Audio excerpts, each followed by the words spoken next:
welcome to episode 3 of Empower Her, a series designed for recruitment, retention, and empowerment of women in the workplace.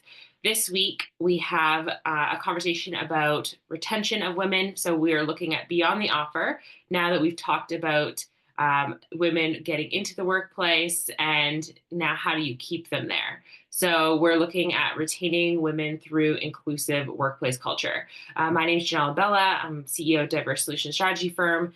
And this week, I'm joined by Kathy Monchamp and Christine Bandy of Libro Credit Union, who will be sharing their insights and a little bit about creating spaces for women in the workplace, as well as what women can do to support themselves in creating an inclusive culture. Thank you again to the Job Shop and Women's Enterprise Skills Training of Windsor based organizations that are empowering women and allowing workplaces to create that improved space. And we know that these spaces don't just support women. When we have inclusive culture, it supports everyone. So to get started, I'm going to talk to you a little bit about the retention gap, and I'm going to talk to you about how we're creating these spaces and what we can do to alleviate the toxicity that is causing women to leave workplaces. Beyond this, I think the general conversation we need to consider as well is that workplaces are changing, and the way that people are engaging in a workplace, career-based spaces are changing. So a lot of stepping stone careers, and people aren't putting up with the toxic culture that has been happening for a long time. So there's so many opportunities for people to leave, and they're taking those opportunities to leave. So it's more responsibility of workplaces to create inclusive culture, but also there's an opportunity for people to advocate more for themselves because of these expectations are much higher. So when we're looking at the retention gap, there's three things to consider. The first one is opportunities. So looking at the opportunity that a woman has within the workplace and how that is given accessibility to them. So if there's limited access to leadership roles, or there's predetermined people going into those leadership roles, then it's not going to be very ideal for someone to stay in that position, because why do they want to stay somewhere if they're going to be stagnant and they are not going to be given those opportunities that they can seek elsewhere? Fewer challenging projects or stretch assignments often given to women, or more redundant tasks, and that lack of mentorship and sponsorship opportunity, which we talked about last week and looked at how women can be supported to come into an organization. And so now, once they're in an organization, what can you do to keep them there? How are women being supported through those mentorships to increase their skills and abilities, upskilling and reskilling, and as well as how are women being given sponsorship opportunities to achieve new tasks, or to develop new skills, or to take on new projects?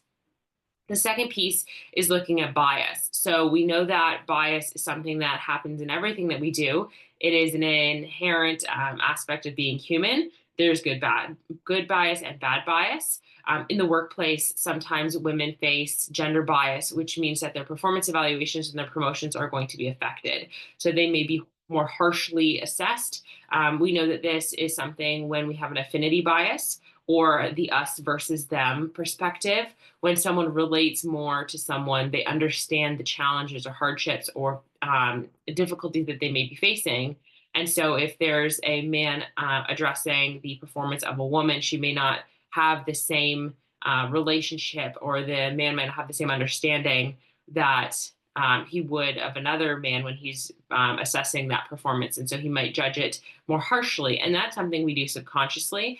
And that happens vice versa as well. It actually happens with any diversity that we have. If we don't understand that person's situation, whether it's their family situation, if they have children and you don't have children, you're going to judge them more harshly on their performance. Maybe they have to leave early because their child is sick, or they have to go pick them up from school, or they have soccer practice after work, so they can't come out for drinks. We judge people based on our identity and our experience and our understanding. And so when we have bias in the way that we assess other people, sometimes that can be subconscious. Also, stereotyping and microaggressions that affect women in the workplace. It can be something very broad by the way that women look, or microaggressions that nitpick at little things every single day, and that affects their confidence and belonging. So we've talked about psychological safety before. And when you're looking at stereotyping and microaggressions, you're looking at the way that people are given the respect and feel belonging to that workplace. And so if they don't have that, they don't have the confidence, they increase the amount of mistakes they make, then that obviously affects their performance evaluation as well. But you're not looking at that broader picture perhaps at the time. And the third piece we need to address is flexibility. So when we look at retention, we look at the flexibility that a workplace has for the diversifying needs of employees. And so rigid hours that may not accommodate being a caregiver, or a lack of support for hybrid and remote models. I know there's a lot of women that are taking on hybrid and remote roles, especially with the dual roles as caregivers, and especially with the increased need and capacity for varying things inside and outside of the workplace. And then that inadequate support on policies, which we're going to talk about a little bit with our experts' insights today. And so we'll see how that flexibility can fit into increasing that retention.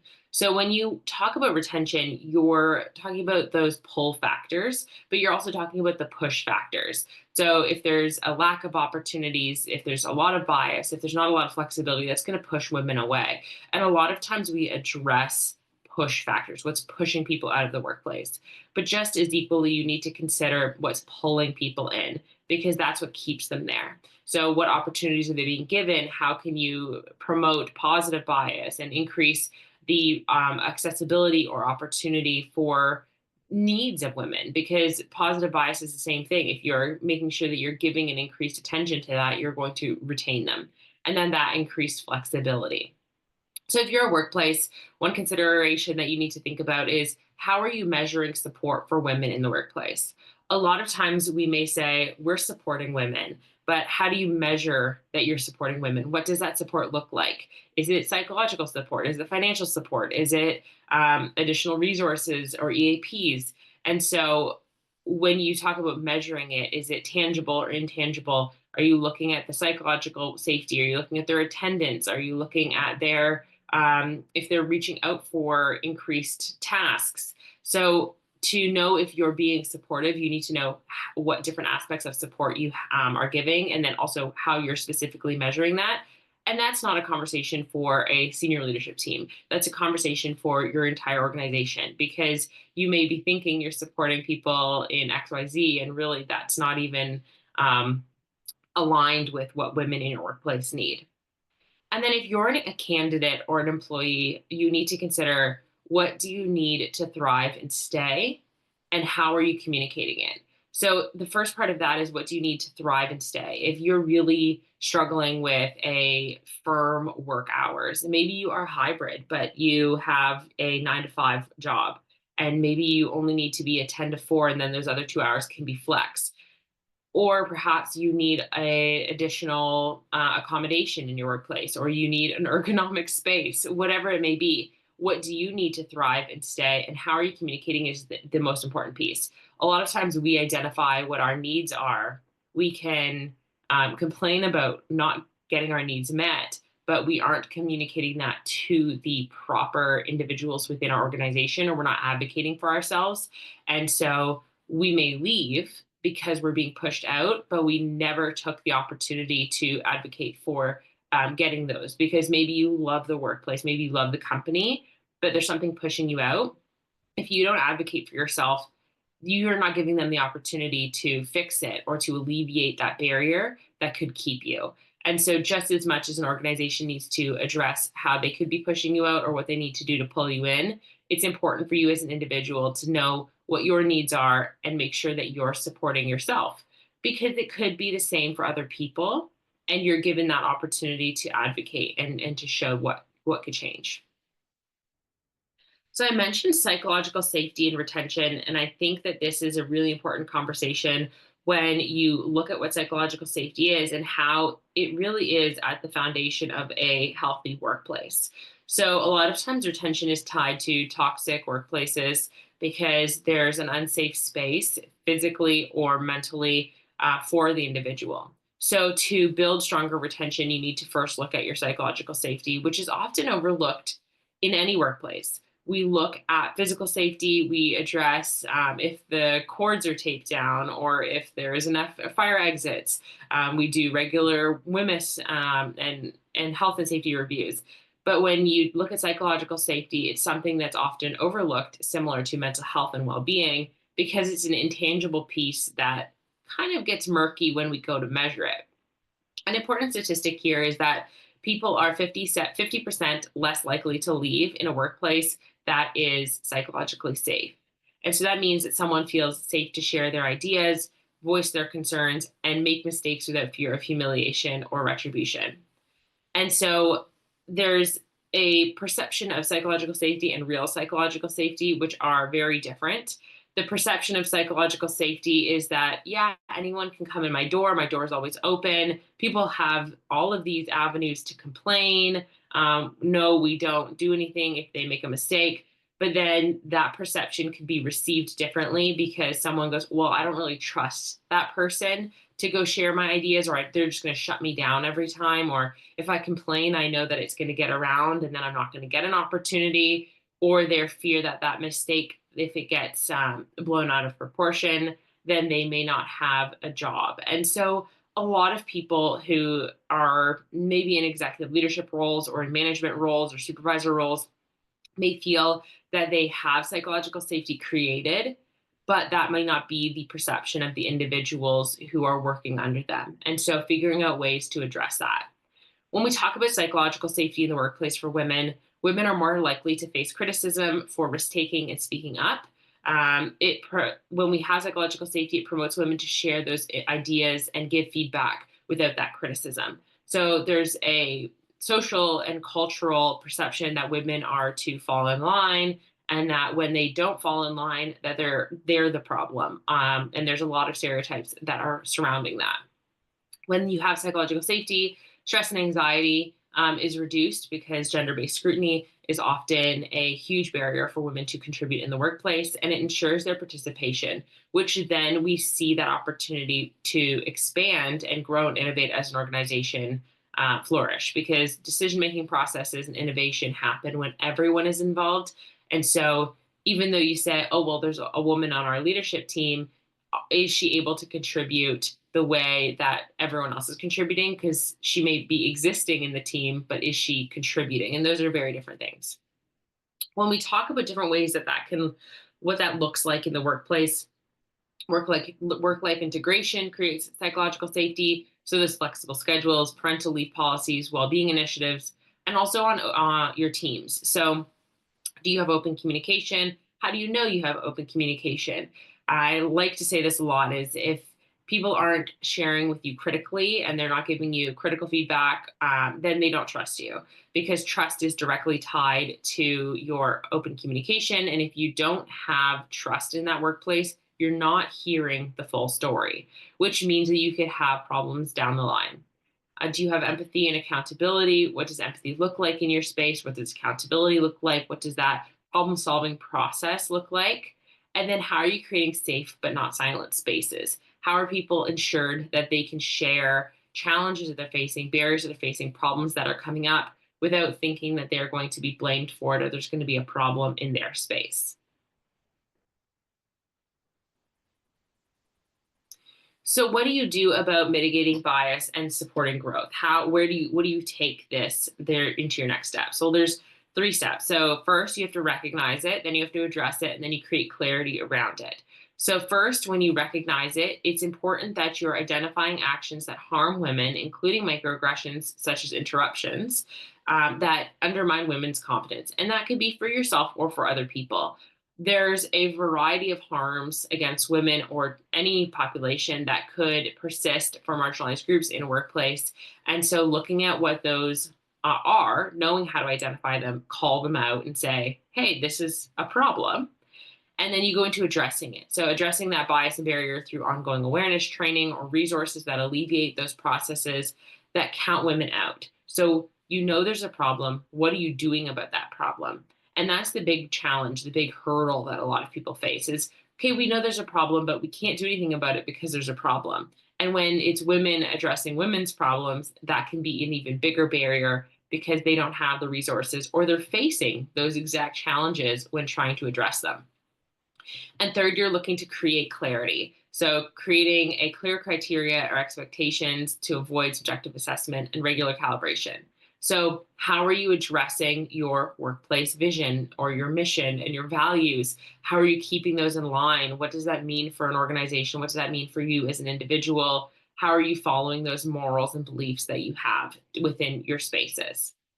So to take that into a roadmap, you can look at it two ways. So for the employers, building psychological safety, that means understanding what psychological safety is, looking how you implement it into a workplace, whether it's training or expectations or policies or standards, looking at adopting family friendly policies for diverse life responsibilities, creating transparent career paths, implementing fair review processes, and leveraging networks to build connections and support.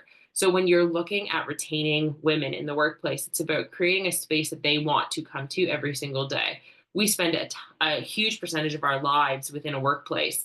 And so we want to create that well being and that inclusion that they feel in the spaces they choose to go outside of their workplace. If they're in clubs or on teams or their families or their hobbies, they're choosing those because they make them feel good. We want them to feel good at the workplace as well. And for employees or candidates, it's about seeking those mentorship and sponsorship opportunities, advocating for yourself, and seeking people to say, how did you do it? How are you surviving? How are you thriving? What can I learn from you to do the same within this space?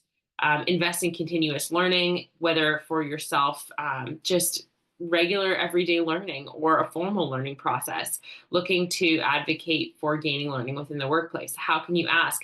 Help me learn this, teach me this. I want to be better at this. So you're seeking that opportunity to stay within that space. Openly discuss your career goals, which we're going to have some conversations about in just a moment with our experts, and growth opportunities. So, how are you saying, this is what I want? Because there's one piece here that we're talking about is employers creating spaces that people want to stay. And there's another piece here that's important is you as an individual need to advocate and say, this is what I want, this is where I want to go, and giving employers the opportunity to support that before you leave. Request feedback and clarity, seek development opportunities, give people the opportunity to say, this is how you can improve, this is what we're looking for, or if you just don't understand. Because that miscommunication or lack of communication could be the reason that you're leaving or not being retained in a space. And which a conversation that we're going to have over and over again is advocating for yourself and others, making sure that you're doing your role and having these high expectations and holding people accountable to these expectations, just so that the employers can see, yeah, okay, we can maybe do this.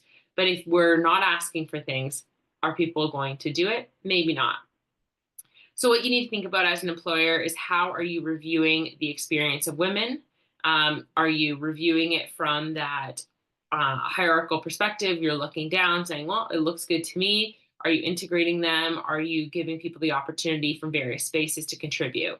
And as an individual, as an employee, or as a candidate, what avenues for support do you have? And are you leveraging them or advocating for more? So looking for those opportunities and not just looking for it to be made for you. Because here's the thing, if you have people who aren't facing the same struggles as you leading the team, then they may not identify that you have these struggles. And so if you need support, you have barriers, then it's important for you also to advocate for that and identify them, because you could be identifying it for the first time and then seeking that resource and support to increase the support you need.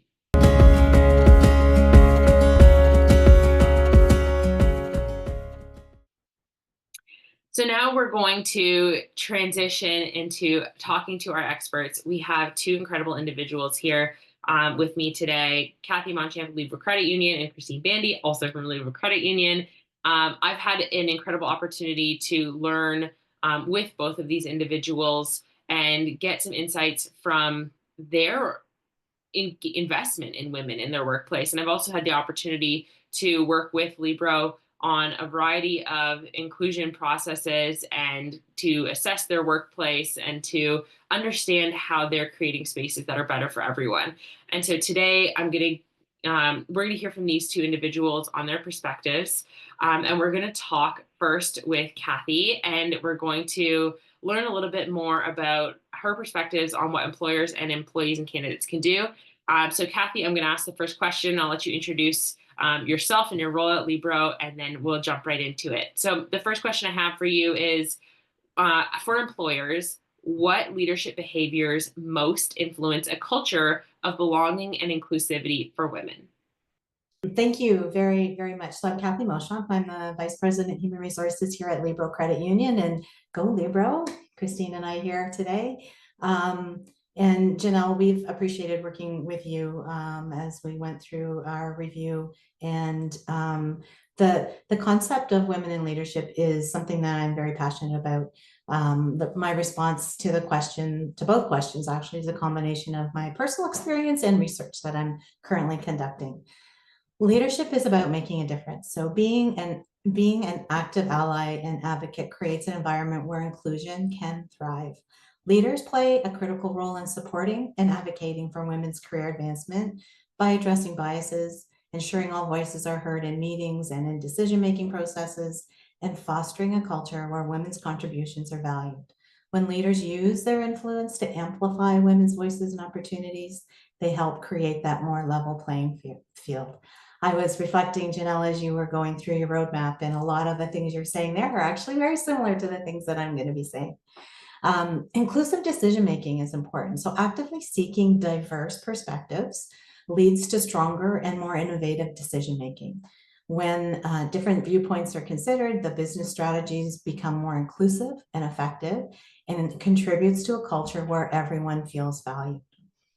Having transparent and equitable practices. Transparency is essential for building trust. Committing to pay equity, clear promotion policies, well-defined criteria for leadership opportunities, all those things ensure that career growth is based on merit. These practices contribute to a fair and inclusive workplace. Psychological safety and trust. Janelle talked about that. Christine's going to talk some more about that. For true inclusion, employees need to feel safe expressing their ideas. Voicing concerns, taking risks without fear of judgment or retaliation. Leaders help cultivate that environment where open dialogue and workplace challenges, including gender-based barriers, is welcomed, it's facilitated by leaders and encouraged. Sponsorship and mentorship.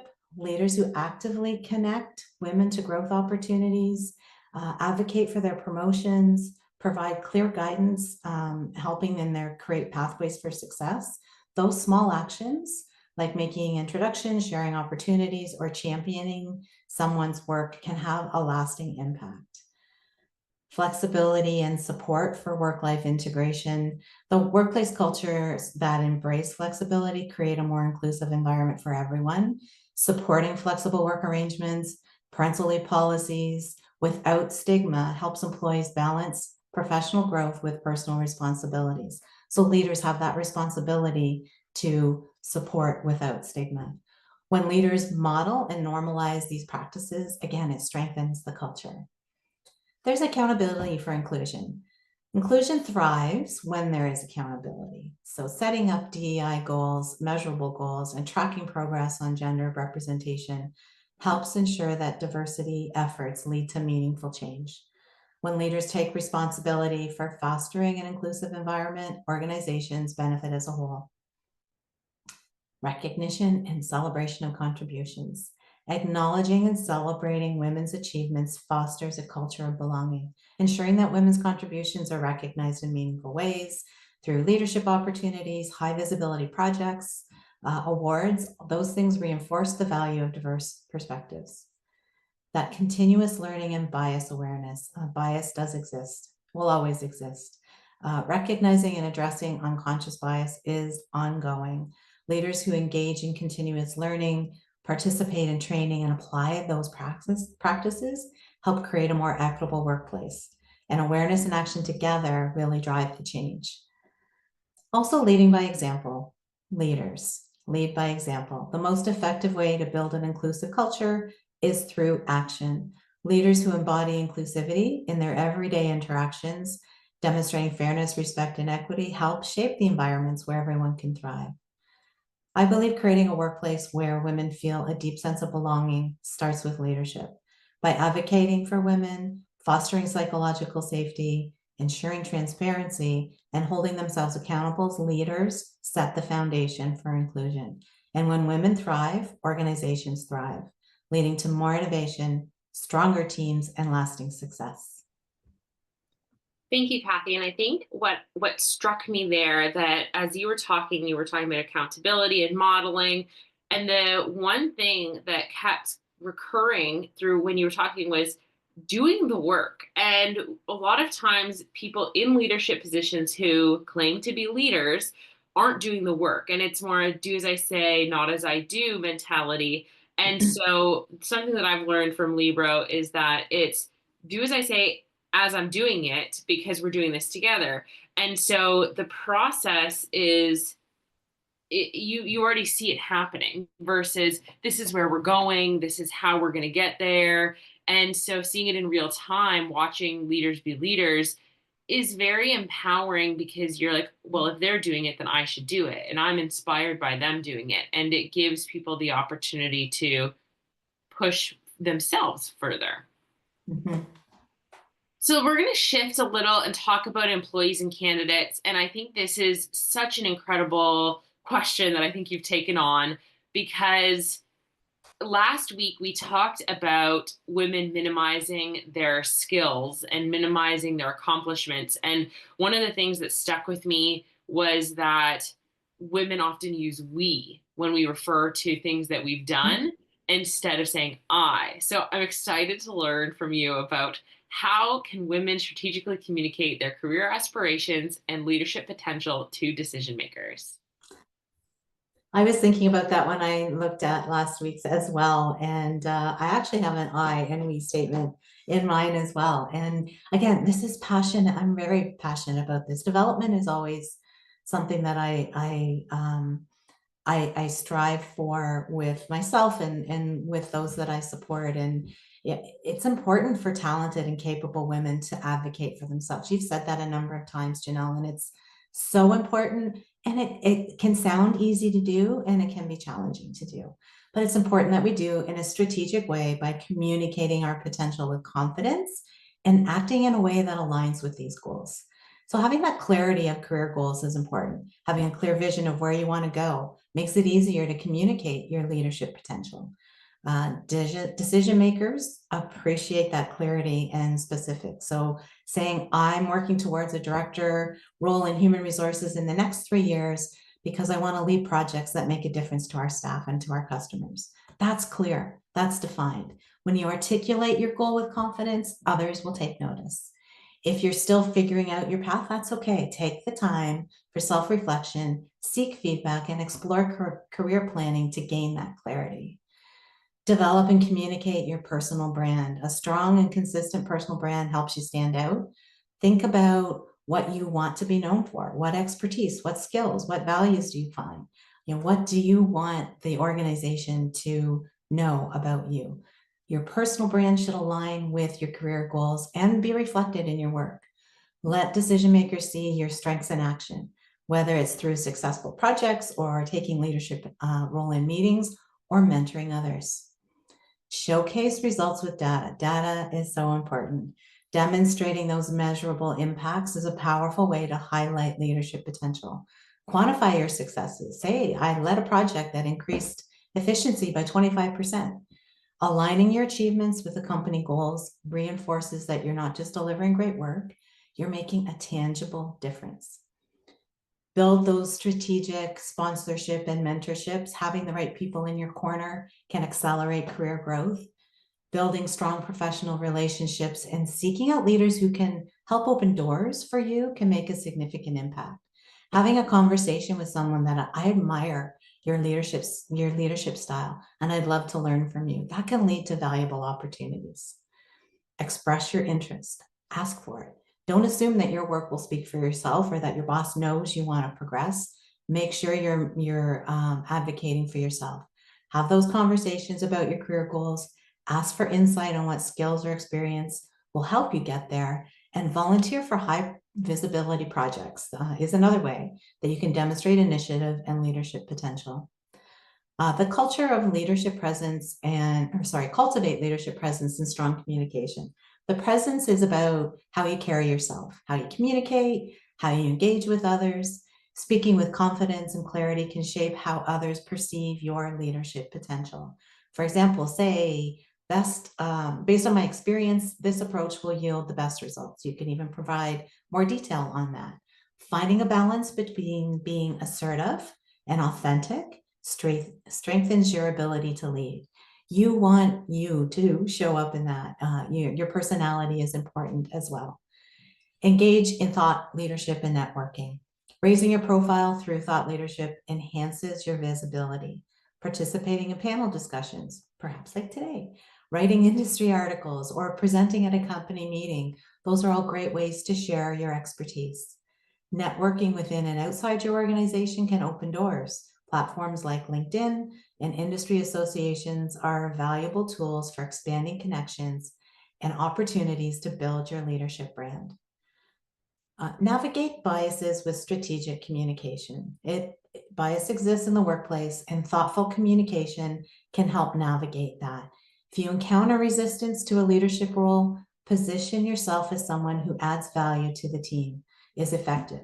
This is where I say use we language in collaborative settings, and it's also very important to own your own contributions using the I statements. This strikes a balance between teamwork and leadership. Seek feedback and act on it. That growth from continuous learning, self-awareness, and adaptability, regularly asking for feedback from peers and leaders and acting on it demonstrates your commitment to development and improvement and your ultimate goal. Be persistent and resilient. Opportunities may not come immediately, but persistence does make the difference. Persistence and consistency. Stay engaged, refine your strategies, and adapt to your organization's culture will help you remain ready for the right opportunity. Your leadership potential is valuable and deserves to be recognized. By defining your goals, building a strong personal brand, demonstrating your results with data, fostering key relationships, and communicating with confidence, you can take charge of your career. Decision makers are looking for leaders, and these strategies will make sure they see you as one.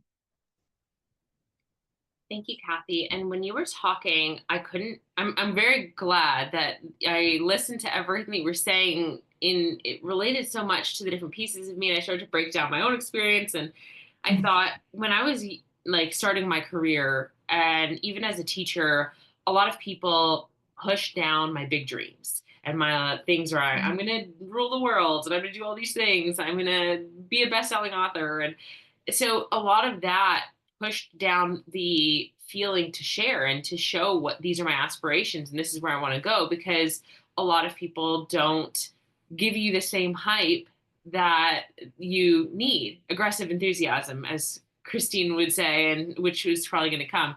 And the other piece of that, when you're talking about articulating your potential and how you align with like showing your expertise, that ties into that. If you've been pushed down for all that time saying, no, you can't do that, you're not going to do all these big things, then it's very difficult for someone to say, well, these are the big things that I am doing, and celebrate themselves, especially as women who are facing those added biases and barriers to say, this is what I'm doing. But I have heard before, no one knows you're an expert unless you're sharing, because you're just keeping your expertise to yourself. And so it's an interesting way that we have to navigate between, well, I can't share too much because I've been told I can't share too much, but I also need to share to do the big things that I want to do. So it's a weird space. Yeah. The sharing, I love the aspect of sharing and the women supporting women, and sharing is a big part of that. Thank you so much, Kathy. I appreciate your insight. And I think given the reflection that I've had, that a lot of people will have the same opportunity to kind of identify maybe the psychology behind why they aren't being better advocates for themselves. So thank you. Thank you. So we're going to shift into our conversation with the aggressively positive Christine Bandy, who will always find the bright side of a situation. And if not, she will do a small dance to make you smile. So Christine, I'm going to give you the opportunity to introduce yourself and then answer the first question that we have for that's related to employers is, how can companies ensure that women returning from maternity or paternal leave are supported in their career progression? Love it. And yes, I will, at the end of this, we'll use it as a bit of a, what is it called? Easter egg. I'll just dance and you just put that at the end. It'll be like a secret track. So hello to all of those watching. My name is Christine Bandy. My pronouns are she, her, and I am the Inclusion and Well-Being Specialist here at Libro. Good luck saying that multiple times in a row. And I love this question as it relates to kind of all that Janelle was chatting about today, because there's so many pieces of, supporting women during this incredibly, life-changing event where you're off for at least a few months, Canada slightly longer, and your whole world is really turned upside down. So the way companies can support, those returning from maternity or parental leave is start at the beginning, before someone goes off. Either set the expectations or have a conversation about how in touch do you want to be? Do you want regular updates from the team? Are you looking to progress your career? Do you want job postings while you're off? Do you want me to check in? Do you want your teammates to check in? Just setting that expectation so they're not gone, or perhaps something comes up and you think, oh, I wonder if I should tell them. I think that having that plan in advance sets the foundation a little bit. And then when they return, or hopefully prior to their return, talking about what the return looks like, Janelle, your points and Kathy's points about that psychological safety, and everyone, psychological safety looks a little bit different to everyone, and that my experience isn't my teammates' experience. Ask them, how do you want to be supported when you are returning? Would you like to have a meeting the first day? Do you want to go to lunch? Do you want me to check in? Really just offer that support so that they feel ready to come back. It isn't just a situation where they come back to their desk, people say hi and welcome back, and then, it's business as usual. I think that transition is quite important.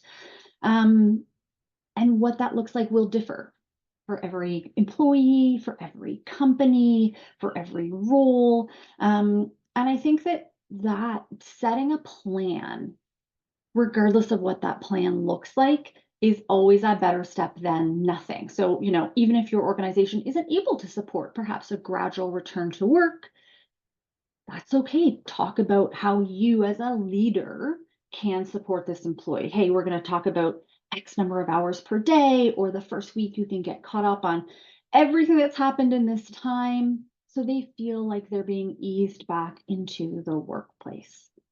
I think that that's a really important piece. And then as they feel ready, hey, prior to going on leave, you were talking about this progression. Let's kind of circle back around to that, because career progression for some is moving to, different roles, and some it's proficiency in their role. So again, really said it a handful of times already, but just knowing your people. So yeah, Janelle, you'd referred to creating clear expectations. That applies here. That's a really good kind of way to implement that. And if I may share like a non-Janelle resource, there's an organization called Moms at Work, which does amazing resources for moms at work. And they're always a great place to kind of look, and it's a space where you can kind of feel like, ooh, I'm not the only mom who's struggling maybe a little bit. So yeah, I think a plan, and Kathy had said as well, mentorship or sponsorship programs, those are never a bad idea. There's like two things that came up to when you were talking about this. The first one is career progression, is that you people have different understandings of what that means. And for me, in an organization, it's like, well, why wouldn't you just want to be the head of the organization? Like, why wouldn't you just want to move up? And other people don't want to do that, and they want to be in a steady position. They know the day-to-day job, and they just want to go home at the end of the day and be done with it. Yeah. And the other part that you were talking about is that we don't have these conversations proactively, or have the conversations regularly with different people. So we think, okay, here's what a leave looks like for this person, so that is what leave will look like for every person. And I want to share two separate stories that I've heard is one who which is currently occurring that someone I spoke with, she's off on 18 months leave, and since her time off on a mat leave, the leader of the company and 3 out of the 5 senior team have changed, and there's 10 new hires under them in seniority. So she'll be walking back into a new company, and so it's almost like there's no real support given there, and she doesn't really know the goings on of what's happening in the day to day, but just knows that there's going to be a huge flip. And the other piece of that is another woman that I know went on maternity leave and then went on a illness leave after, and then had accommodated coming back to work process. And it was decided by the leadership team what that accommodation would look like based on their understanding of the process, not asking what she wanted, even though she advocated for a different kind of schedule and how it worked. And so she wanted to be a part of the rotating shifts as if she was back to work, even though it was an accommodated time. And they said, no, it's going to be just days. And so kind of leaning into what people need for that to make sure that they're coming back most effectively in the space. Yeah. And that's such a good point, right? And like everyone's going to want something slightly different. And it's that if someone's coming back, that balance of, okay, what will work for them? And then what's going to work for the organization or the team, right? And really trying to meet in the middle, Yeah, it's not a one or the other situation. right? Yeah, So the absolutely. next question I want to ask you is for employees, and this is a big topic, a big question.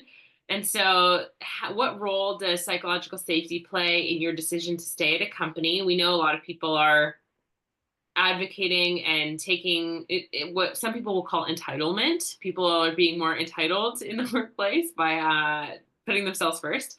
And how can you foster it within your teams? And this is such a great question. And honestly, as a shock to zero people, especially the two of you in this call, I could talk about this for hours and I won't. And I'll just like try to keep it as concise as I can. Um, so, I mean, in terms of psychological safety playing a decision to stay at companies, like Janelle, you covered so much of it. I mean, for me, that's going to look different for everyone, right? We talked about it in the previous question. You had talked about it, in the session, and Kathy, you touched on it as well in the leadership piece, right? Like psychological safety, you can't be a good leader without taking into consideration psychological safety for your team, for the organization. If you're using the word culture, you better be thinking about psychological safety as well, in my humble opinion.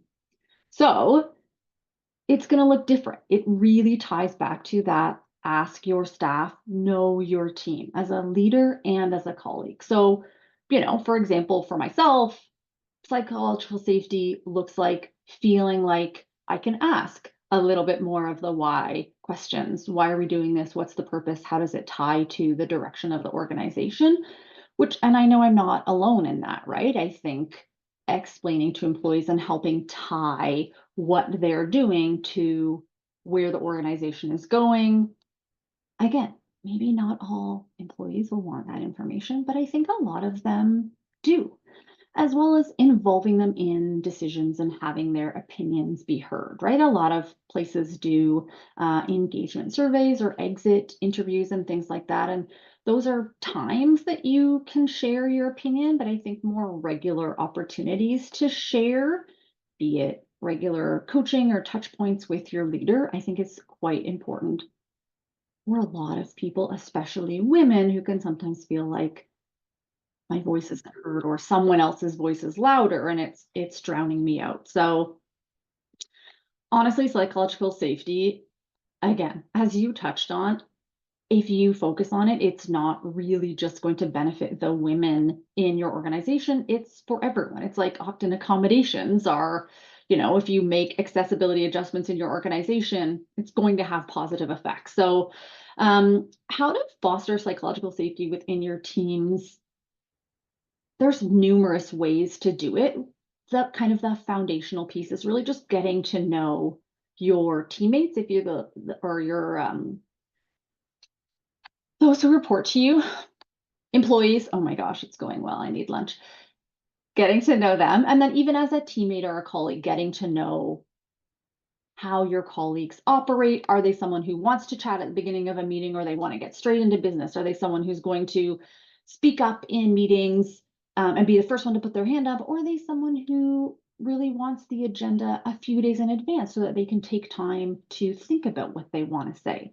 Do they want to send you their feedback in advance or after the meeting? So even little things like that help people feel like they are able to participate as they are, instead of having to pretend that, yes, no, I do want to put my hand up in front of a meeting of 30 people and ask this question that I feel really uncomfortable asking, right? Like, knowing your people is such a huge piece.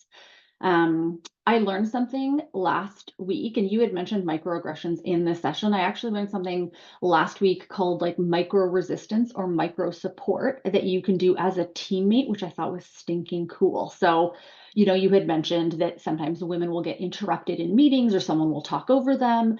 You know, a small kind of act of micro resistance or support is someone as a teammate just saying, oh, you know what? I don't think she's done talking. Just, you know, just let her finish, and then we would love to hear your idea. So something like that, to just kind of interject to create safety as a team member, but also set clear expectations for the rest of the team as well, which not just creates the safety for that person, that woman who was interrupted, but the rest of the team. I've heard a cool thing as well where it's like a weather, like in the beginning of meeting, you go around, how are you feeling today? You know, stormy, rainy, sunshiny. So it's a way to check in on how everyone's doing without making it really personal and like, you know, too vulnerable to share. So kind of the last piece, like speaking of vulnerability, I think as a leader specifically, and to Kathy, a lot of what Kathy, you said about the leader modeling behavior, vulnerability and like kind of owning who you are as a leader, in my opinion, is quite important to create psychological safety. You know, if a conversation didn't go well, or if you're having like a gnarly day as a leader and you know that you're going to be short, or that you know that you're just not going to show up how you normally do, owning that. Hey, everyone, I'm having a day.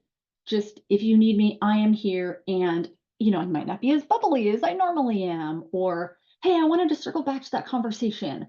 I don't think I articulated it well. And I think I said some things that I didn't intend to say that way. Like, owning that is a great way to model that behavior for your team, to say, look, I messed this up, or I'm not feeling 100%.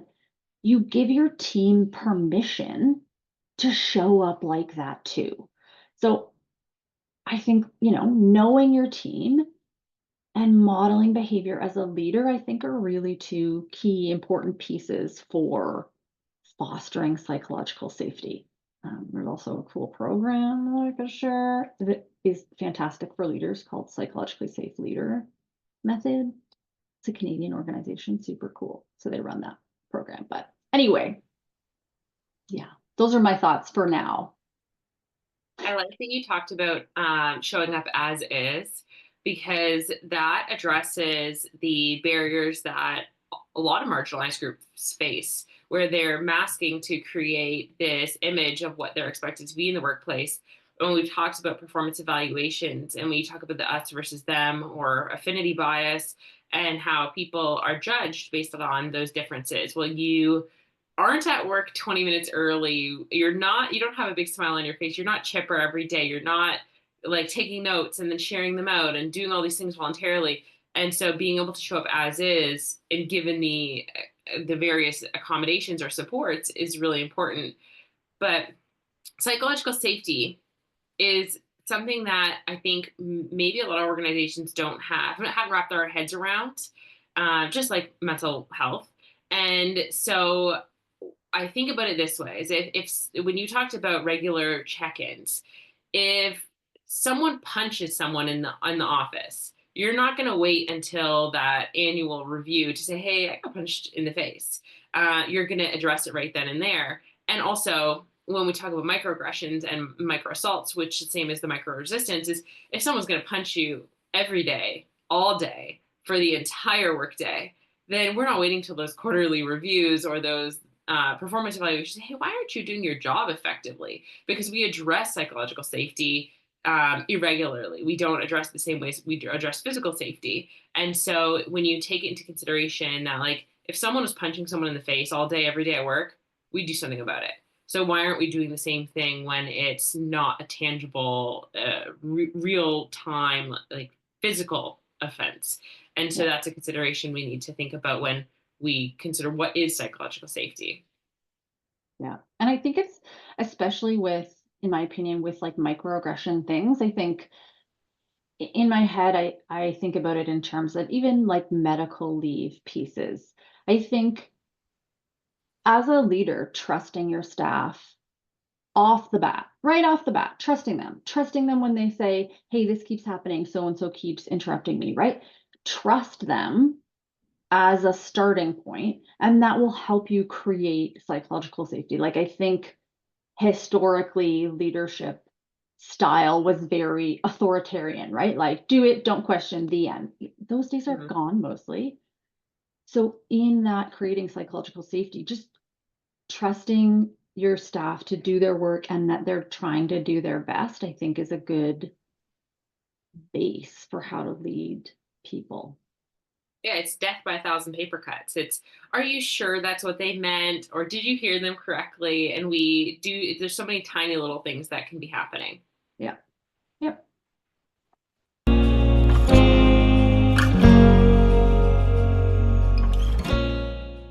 Thank you, Kathy and Christine. I appreciate your insights. I appreciate the opportunity to learn from you. A lot of the engagements we've had, I'm sharing to you. And so to hear back from your experiences, I think means I taught you well, but also gives me the opportunity to hear what you're continuing to do in the workplace and how you're supporting women and all people, because workplace inclusion isn't group specific. It creates a better work environment for everyone that's existing within that space and ultimately pushes the entire organization forward. So, next week is our final episode of the Women's History Month webinar series. We're doing Empower Her, Advancing Women's Leadership and Influence. So, we have Saleha Khan and Amanda Furtado, incredible insights that we're going to hear about what it means to support women, be that woman's woman, and support them in various spaces. So if you're not already registered, register at diversesolutions.ca/empower. And I want to say thank you again to the Job Shop and West of Windsor for giving us the opportunity to have these conversations and support employers, employees, and candidates in all aspects of recruitment, retention, and empowerment, and pushing the spaces, pushing the barriers away and allowing women more opportunity. So thank you so much, and we'll see you next week.